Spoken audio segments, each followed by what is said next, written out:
Está no ar mais um Jornal Conexões. Estamos entrando na sua casa. Fique tranquilo no seu sofá e confira os destaques do jornalismo Verdade. Alunos são reprovados ao passar pela comissão de verificação na UFG. Muitos alunos reclamam dos critérios. A sujeira no campus Samambaia é problema de saúde pública. A reitoria culpa os macacos. Quais são as propostas para resolver esses problemas? Estes são os destaques do jornal Conexões que já está no ar. Muitos alunos dependem do passe livre estudantil para estudar. Porém, nem sempre eles podem contar com benefício. Confira na reportagem de Ana Clelma Santos. Na região metropolitana de Goiânia, muitos estudantes dependem do ônibus para chegar à escola.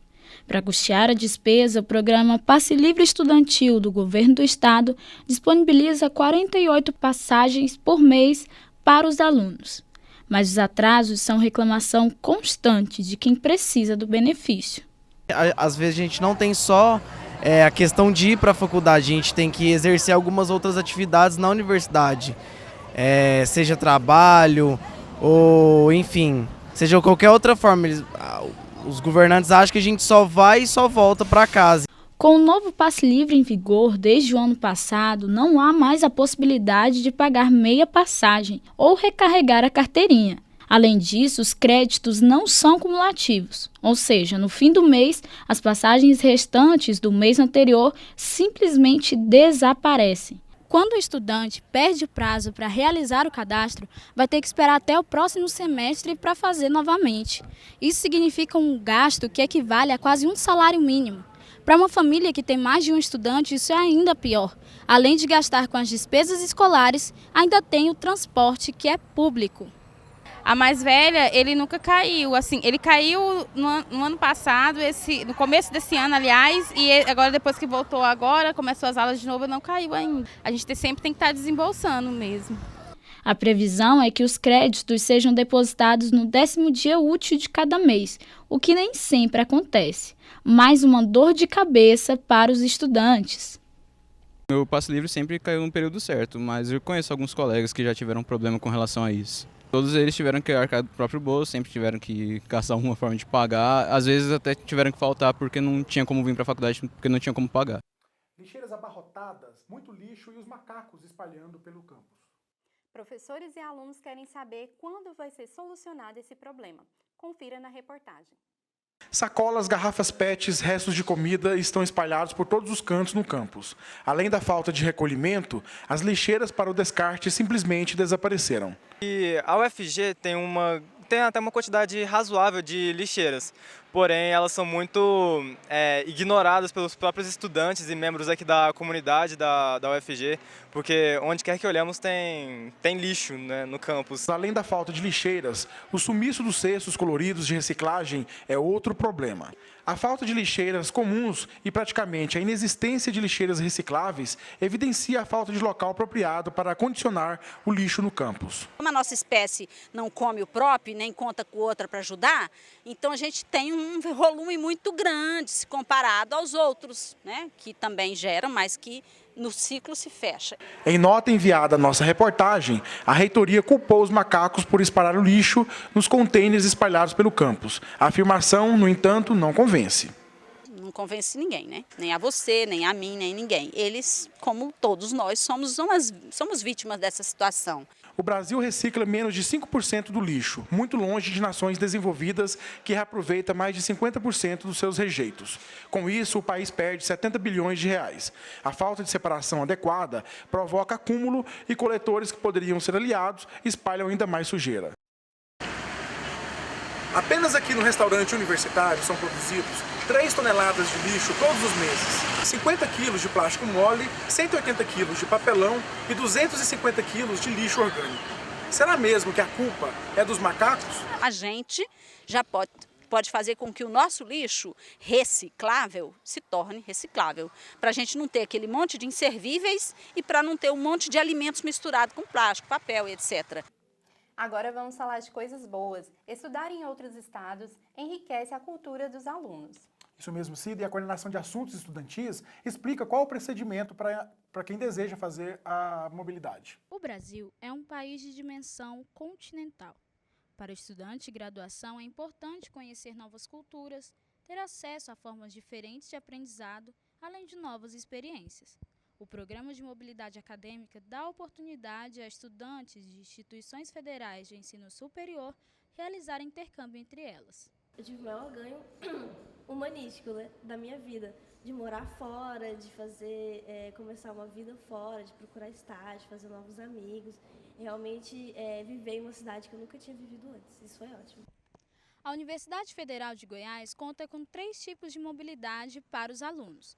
A interna possibilita que os estudantes cursem um período em outra regional. Já a segunda possibilita que os estudantes cursem em outra instituição dentro do estado de Goiás. Além da mobilidade estudantil, em que os alunos vão para outra universidade no país. Qualquer mobilidade, ela traz benefícios no sentido de ampliação cultural, conhecimento de novas, além do conhecimento de novas culturas, ainda o conhecimento de novas políticas, estratégias, novos professores, novos laboratórios, dependendo do curso que o aluno se enquadra, além de criar, proporcionar ao estudante uma nova visão, né, de morar em outra cidade, de conhecer outras pessoas, enfim. Então, a gente considera a mobilidade acadêmica um plus, né, na formação acadêmica do estudante. Estudantes que pretendem fazer mobilidade acadêmica devem ficar atentos ao site da Pró-Reitoria de Graduação. Lá tem o passo a passo a ser seguido. Neste semestre, as inscrições vão até 18 de maio. O programa beneficia cerca de 20 alunos por período. Estudante da UFG que tem interesse em fazer mobilidade acadêmica, ele deve entrar no nosso site da Prograde, no menu Programas e Bolsas. Lá dentro dos programas PME ou PMIPs, ele tem as instruções de como proceder. Ele vai entrar em contato com o seu coordenador de curso, fazer um plano de estudos em que ele informa as disciplinas que ele deseja cursar na outra instituição. O coordenador vai avaliar a equivalência das disciplinas aqui com as disciplinas da UFG e ele vai entrar no site do SEI e vai criar uma senha. As informações estão na nossa página, prograde.ufg.br, menu Programas e Bolsas. E você vai ver a seguir sobre o número de casos de violência nas escolas. O Jornal Conexões volta já.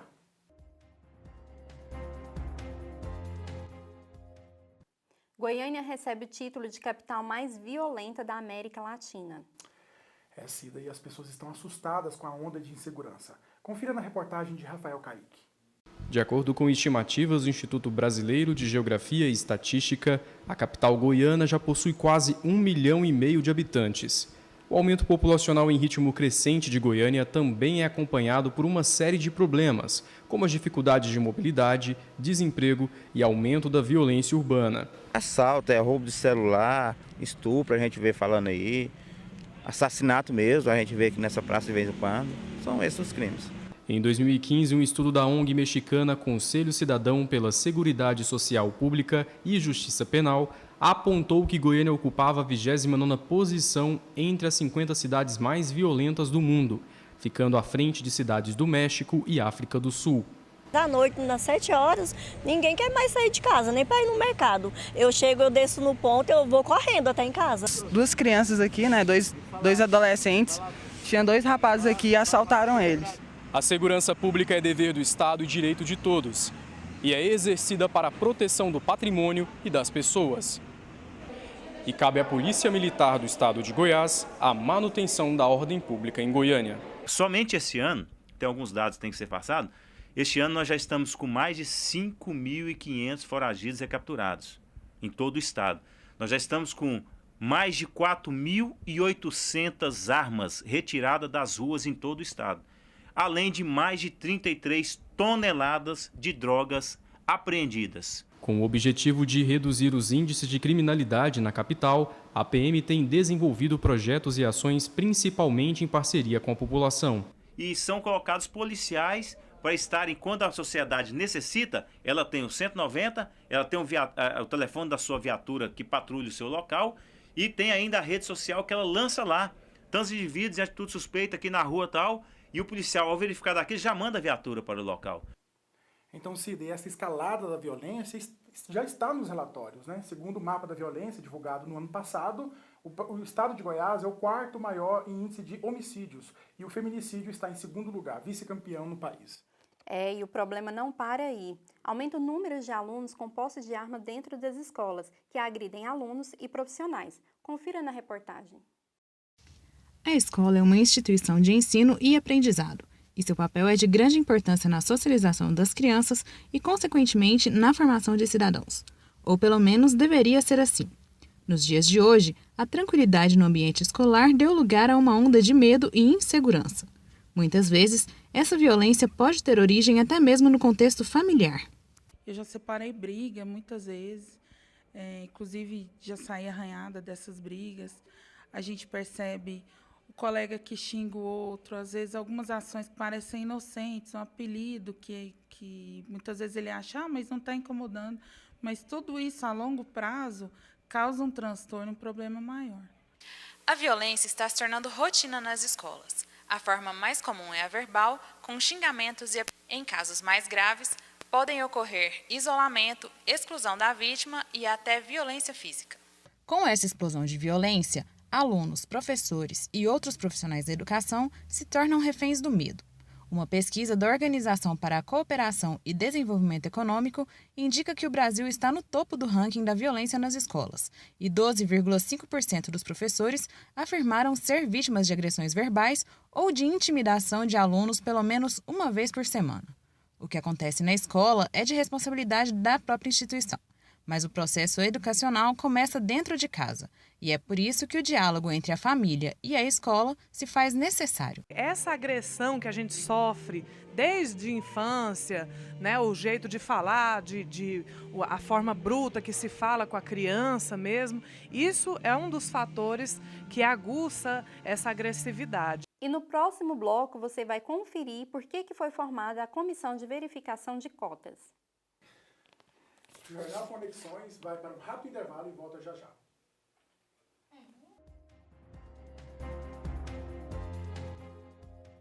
Este ano foi criado na UFG uma comissão para verificar os alunos que se autodeclaram negros e pardos. Esse impasse foi mostrado por nossa reportagem.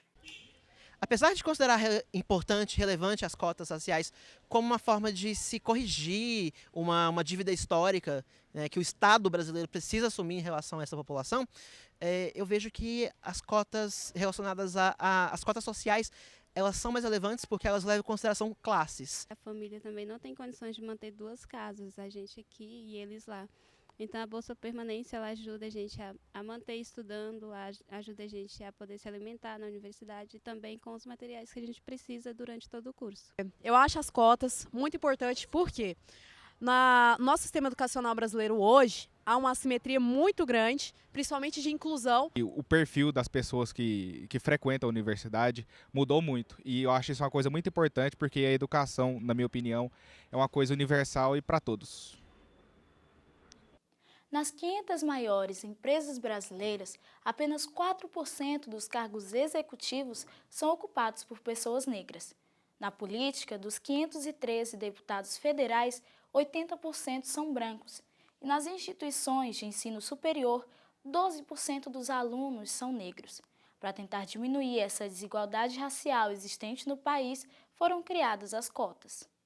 Essa desigualdade racial ela se manifesta no acesso a direitos básicos como educação, saúde, emprego, moradia. Vários dados demonstram que no Brasil as pessoas negras elas têm menos acesso a esses direitos. Com o intuito de coibir as fraudes sobre esse direito, foram criadas em algumas universidades uma comissão que averigua a autodeclaração. A Universidade Federal de Goiás adotou o procedimento nas matrículas realizadas este ano. As cotas raciais elas são importantes porque significam reconhecimento de que o Brasil é um país racista que historicamente limita o acesso das pessoas negras a determinados espaços, geralmente espaços de poder, como a universidade, que é um local de conhecimento, e o serviço público. A comissão cumpriu o seu papel, né? E que é o papel de evitar que quem não tenha essas características não ocupe uma vaga destinada em cotas para a população preta e parda. Nos últimos meses, nossos repórteres percorreram o campus e mostraram os maiores problemas que afetam o cotidiano da universidade. Cida, mas o que os próprios estudantes têm a dizer? Qual é a UFG que eles querem para o futuro? Confira agora na reportagem especial de Rafael Caíque e Flávia Silva. Com dimensões que podem ser comparadas com uma pequena cidade, a Universidade Federal de Goiás possui aproximadamente 25 mil alunos matriculados, 2.500 técnicos administrativos e mais de 3 mil professores. Com o crescimento em sua área e a maior oferta de cursos nos últimos anos, aumentaram também os problemas estruturais e administrativos. São 57 anos de história. Em todo esse tempo, a UFG enfrentou e enfrenta muitos desafios. Cotidianamente, os alunos, professores e a comunidade em geral encontram diversos problemas pelo campus, entre eles a mobilidade, a assistência estudantil, a acessibilidade, a integração com a comunidade externa e a limpeza. É o restaurante universitário. Como todo mundo pode ver, é um espaço pequeno, tem toda uma burocracia. Tem muito lixo e isso atrapalha muito. São muitos os desafios para a construção de uma universidade melhor. E é com a participação de todos que teremos uma UFG plural, democrática, acessível e inclusiva. E você? Diz pra gente, qual é a UFG que você quer para o futuro? A UFG que eu quero é uma UFG que tenha mais lixeira pelo campus para causar menos lixo ao redor da UFG. E a UFG que eu quero é que tenha um campus mais seguro para a gente transitar sem medo de assaltos ou qualquer outro tipo de violência. E eu acho que a gente necessita de um ponto de ônibus perto da FAV. E a universidade que eu quero, na verdade, é uma universidade com mais recursos e que todas as profissões sejam valorizadas. A UFG que eu quero é uma UFG que tenha mais diálogo com os alunos, tanto por parte dos professores quanto da reitoria. E a UFG que eu quero é com maior integração para as comunidades ao redor, que o lazer, o RU e a educação sejam acessíveis. O Jornal Conexões de hoje termina por aqui. Muito obrigado pela companhia, até a próxima.